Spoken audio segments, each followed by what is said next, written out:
مولانا اشرف علی تھانوی رحمت اللہ علیہ ذکری دمشق جامع مسجد کے یو مؤذن بانگ بے کو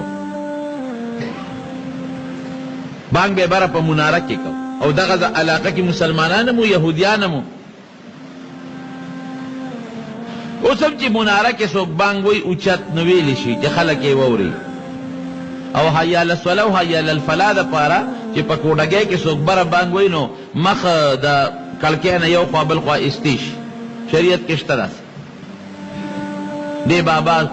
او یا کالش پیتا کالا بانگو نووی بس طول عمر بے بانگوی یو دل بانگوی حی علی الصلاة او بیا حی علی الفلاح دا دی جماعت دا دی مناری سرخوا کے لاند یو کورو دا یہودیانو سیدن دا خو شکر زمون ملک دا مسلمانانو دے ورشی انڈیا تاو گورا پاکی یہود موسیقی سکان موسیقی اندوان موسیقی مسلمانان موسیقی دا غلطنا مسلمانانو جماعت تا خوا دا یہودیانو عبادت خانہ را خوا دا عیسایانو دا اگه طرف تا سکانو دا نو دمشق کی آغا وقت کم دا سوا دا جماعت خوا کے دا یہودی کورو چی دوی حی علی الفلاح وی قتل دا یہودی کور کی جنہ و پاگی نظر پریوت اے موازین بانگی کاکا نظر چلی پریوتن فورا نظر اخوا کا حدیث پاک کے راضی رسول اللہ مبارک فرمائی ویدالون بے نظر کہ اختیار نکم بار جارتا معاف دے لا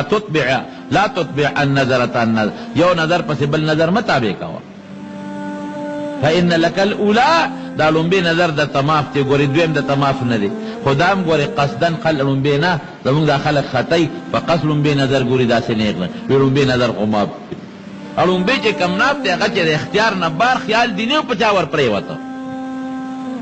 او نظر پس نظر بیا عمل اگا فوراً مقبل طرف توا مقبل طرف تاوے اڑاولی وے او عوضو باللے ویلے وے نو اگا نظر پس بل نظر کا لاندے گوری جنے تے اکتل گوری ور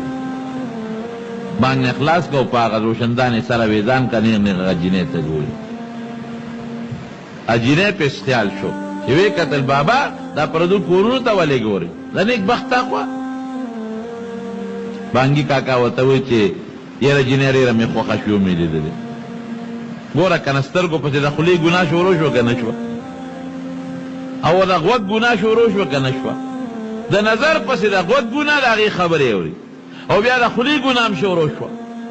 لیر رمی خوخا شو او لیر زیاد تمینہ میں دا در سر بابا خدای تا گورا دے خپل شکل تا گورا بڑا توپ ترے گورا دا شپیتو یونو لے دلی او ما تا گورا سور لسو دیار لسو کالو دا تسی کیز غستادن وسین اب کش رہے ما خدای تا گورا دانم مشرم و مام مشرم و او دیو ما غسی پستر گلون شوے دی نیغ لیغو تا گوری نکا نجینے دا سکار کو چی گناہ نکو او تما سروادو کا آغا دینے کنکشن لگو لے چگے ولی دا سوچنا کہ جی ہمارا آواز خوشلم کندی کے اوری دلی کی ابو بابا تا تسکے تا روغی کلے ونے نمس نکاو کا نکاح خو جائز سمانا خو ندا تو مسلمان ہے او دخو یہودن ہے ما نوی سبا دا خو ندا دا مسلمان نکاح خو دا یہودن سرکے گی اجنے و تسوئی ویٹک دستا پا مذہب کے خود مسلمان نکاح دا یہودن سرکے گی خو ما لزما ضمیر دا اجازت ترا کہ دا یہودی نما سوا بل چاہتا پا نکاح شو دا بخپل مذہبی تا نکاح کے کہ مسلمان سر نکاح نکو دا سیو کا جنہیں چے کہ پیسے دے خوخی کور دے خوخی اگا زمانہ کے دا مہر جستا سے شرطی ماتا ہوا ہے خو میرا بانیو کا ما سروادو جنہیں پوشو جی سڑے خو نوڑی بار بار ورطا ہوئی میرا بانی بس جنہیں وی راشا یو شرط و تکیرا وی خبابا دا سیو کا چے نا مہر غوالم نا کور غوالم نا در نا بنگلہ غوالم نا پیسے کالی اس جامع اسم نا غوالم یو شرط دا منظور کرا دا پوس نا دے خزیمہ زو نکاح دا سر تلم دا پلار سر سلاکم نرور سرکم نمور سرکم اس دا سر نکاح تلم دا نن دے خزیم رازا سو شرط شاہ بزر وایا ادا دے چی یہودی کے گے وا اسلام بدی پرے دے اسلام پرے دا یہودی شرازا اس نا دے خزیم تے جنہیں دا قدر خطرناک شرطو ما خو شویتاو یا کال بانگو نویلی منزو نمی کردی او تحجد او روجی میں کڑی دی دار سپریدم لو کم پاوگو نراسے نکے گی کبل سے شرطی راتا وایا ار شرطی دی منم خدا میرا بانیو کدا شرط پریدا آیا یہودان آواتاوی چی کدا شرط بنے خکنی کزے گا ما تا دی خواما گورا خیر دیو تکلک شو خوان دیو نکر چې خوند یې ونه کوي هم دا یو شرط دی هم دا شرط دی وی ټینګ یې پې وی یو وی ښه اسلام ایمان مې پرېښود یهودي شوم درله دا د څه ګناه وه د سترګو ورپسې د څه ګناه شروع شوه د غوږ ورپسې د څه ګناه شروع شوه د ژبې ورپسې کفر لاړ کفر شو کفر دغه د سترګې ګناه نه کفر ته خبره لاړه او خوشحاله دی بابا چې د یاره بغیر مهر نه په یو پوټي ټکي راته ښځه میلاو شوه د هغه پوړی نه راکوزېده خپې او خپې د لاندې را پرېوت سر د لاندې راغی دا سټې لاندې شو خپې پې د پاسه شوې مردار شو مړ شو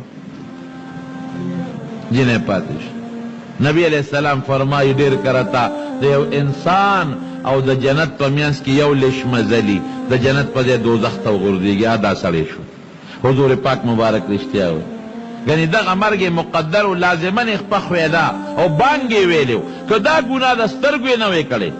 او دې ښځې ته یې نه کتلې او توبه ایستې وې او ایمان یې نه وی پرېښود دقه مرګ یې مقرر و دې نه نه نورېدله نو کوم خواته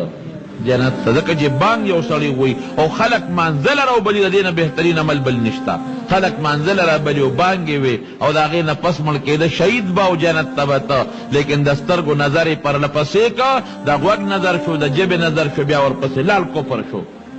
دومره خطرناک شی دی نظر خدای دې د سترګو او د غوږ د نظر نه وساتي